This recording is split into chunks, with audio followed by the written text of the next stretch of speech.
Não há um prazo definido para que as peças do avião que levava o candidato à presidência pelo PSB, Eduardo Campos, cheguem ao DCTA, o Departamento de Ciência e Tecnologia Aeroespacial de São José dos Campos.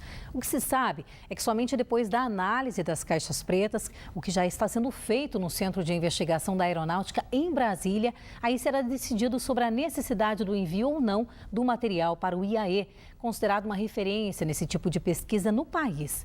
O candidato e mais 6 pessoas morreram em um acidente aéreo no último dia 13 de agosto em Santos e não em Guarujá, conforme eu havia dito ontem aqui no Band Cidade, primeira edição. A Justiça deu um prazo de 15 dias para o prefeito Carlinhos Almeida apresentar defesa sobre a ação ajuizada pelo Ministério Público, que pede a cassação do mandato do petista por suspeitas de superfaturamento na compra de kits escolares para o município. Além da cassação de Carlinhos Almeida, o Ministério Público pediu o bloqueio dos bens e a suspensão dos direitos políticos por 5 anos por improbidade administrativa. A denúncia partiu da oposição e o Ministério Público acatou em fevereiro deste ano. Segundo os vereadores, a suspeita de superfaturamento na compra de mais de 66 mil kits escolares por parte da Prefeitura pelo valor de 14 milhões e meio de reais. Para o prefeito, erros de digitação causaram distorção no preço de 7 dos 137 itens comprados. O prejuízo aos cofres públicos pode passar dos 5 milhões de reais. Na época, Carlinhos Almeida admitiu falhas no contrato com a empresa Inovate Comercial de Sorocaba para a compra dos kits.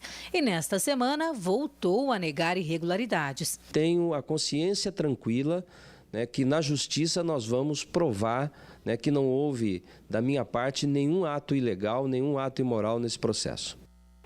E o Ministério Público também aponta outros envolvidos neste caso, entre eles a empresa Inovate, responsável pelos kits escolares. Só que a empresa não comentou o assunto. A General Motors entregou o que seria uma carta aos funcionários nesta quinta-feira, garantindo estabilidade para os que aderirem ao layoff. A suspensão de contrato é consequência da grave crise industrial na indústria automotiva no Brasil. A produção de veículos caiu mais de 20% em julho, sendo considerado o pior resultado desde 2006.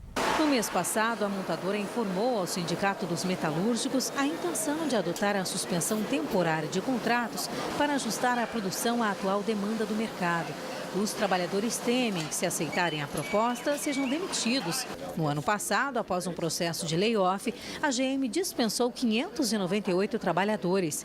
O sindicato diz que pretende se reunir com a empresa para apresentar algumas propostas, como, por exemplo, o pedido de investimento de 2,5 bilhões de reais na unidade para a produção de um novo veículo a partir de 2017.